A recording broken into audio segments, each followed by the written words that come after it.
Bonsoir et bienvenue à tous dans Match Retour. Ce soir, nous sommes à Aurillac, une semaine après le licenciement de Thierry Poche-Lestrade. C'est Roméo Gontinéac qui a été nommé pour lui succéder. Bonsoir Roméo. Vous arrivez sur le banc dans une période très compliquée pour le Stade aurillacois, qui est relégable depuis ce week-end. Il faut aimer les défis pour accepter cette place sur le banc. C'était pas moi qui relève le défi, il y avait quelqu'un d'autre sûrement. Après, il y avait une urgence effectivement pour qu'il y ait un autre discours. Je suis dans le club depuis longtemps, ça fait 22 ans que je suis ici. Je connais la plupart des joueurs, donc je pense plus de la majorité des joueurs qui sont passés par le centre de formation.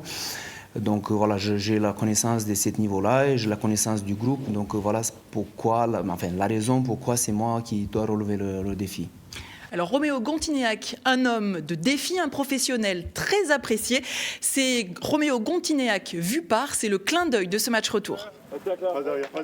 Ce matin, au bord du terrain d'entraînement, Émile et André sont fidèles au poste et ne loupent pas une occasion pour échanger quelques mots avec ce nouvel entraîneur qu'ils connaissent déjà bien. Il a beaucoup de qualités, c'est un charmant garçon, très agréable. Joueur, c'était un très bon joueur. Et puis depuis qu'il entraîne les espoirs, tout ça. À première vue, il a des bons résultats. Ça, c'est la dernière, ça. Où on était ensemble, puisqu'après, moi, j'ai arrêté. Lui, il a encore continué une paire d'années. À Aurillac, Walter Rolombel a joué pendant 8 saisons avec Roméo Gontinéac. Très rigoureux et méticuleux dans sa façon de se préparer. Lui, de préparer un match. Et c'est une image qu'il avait en tant que joueur et que j'ai eu l'occasion qui s'est confirmée les années après où il a basculé dans l'encadrement. Une période que connaît bien Jean-Marc Autier. Il est journaliste sportif et suit le Stade aurillacois depuis plus de 20 ans. Il a une expérience, on ne peut pas avoir fait 4 Coupes du Monde en tant que joueur et une en tant qu'entraîneur sans apporter un petit quelque chose au club auquel on appartient. Est-ce que ce sera suffisant pour sauver la tête du soldat Aurillac, Stade aurillacois? Je ne sais pas. En attendant, voilà, il y a une décision qui a été prise. On va faire confiance au staff qui a été mis en place. Et on espère bien sûr tous que oui, ils vont y arriver et le stade va s'en sortir. Alors Roméo, pour votre premier match à la tête de cette équipe, vous vous déplaciez à Perpignan. Aurillac s'est incliné 38-15, 6 essais encaissés, 2 marqués. L'équipe avait été profondément remaniée.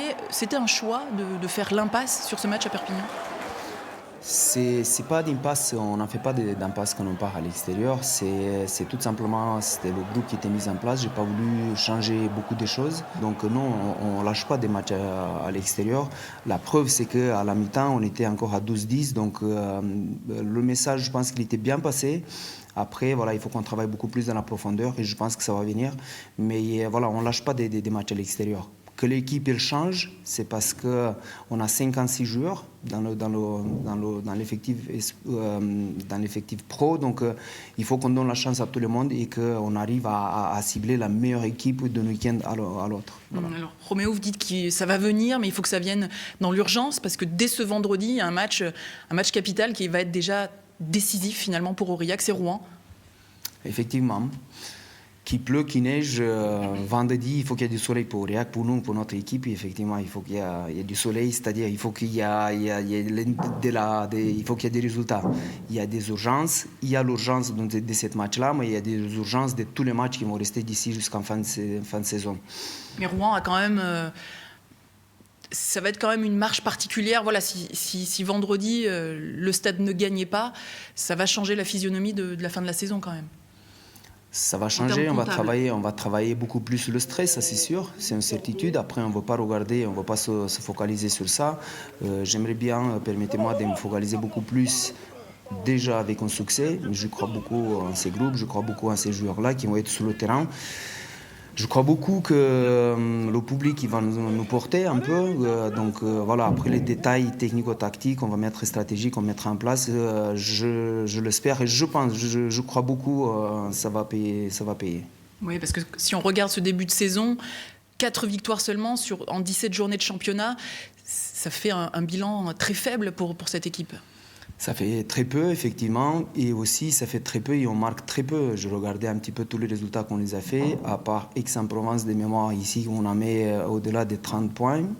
Sinon, tous les autres matchs, on marque en moyenne 15 15, 11, jusqu'à 20 points maximum. Donc effectivement, il faut qu'on soit un peu plus productif, un peu plus efficace. Et je pense que, voilà, par définition, l'équipe qui marque plus de points gagne. Ça va être difficile là, de courir après les points tout le temps, cette forme de pression constante. Même pour vous, qui allez être là, vous savez attendu par le public, par tous les supporters du club? On est là pour impacter cette positive là, donc il faut qu'il y ait des ondes vraiment positives de la part de tout le monde. On a besoin aussi de vous. Il faut que le public il dégage ces positifs là, et je pense qu'on va prendre le virus. Il faut qu'on prenne le virus positif, voilà. Donc j'y crois beaucoup. Bon, vous l'aurez compris, un virus positif, c'est ce qu'attend Roméo Gontignac et ses hommes vendredi soir face à Rouen, ici à Jean Alric.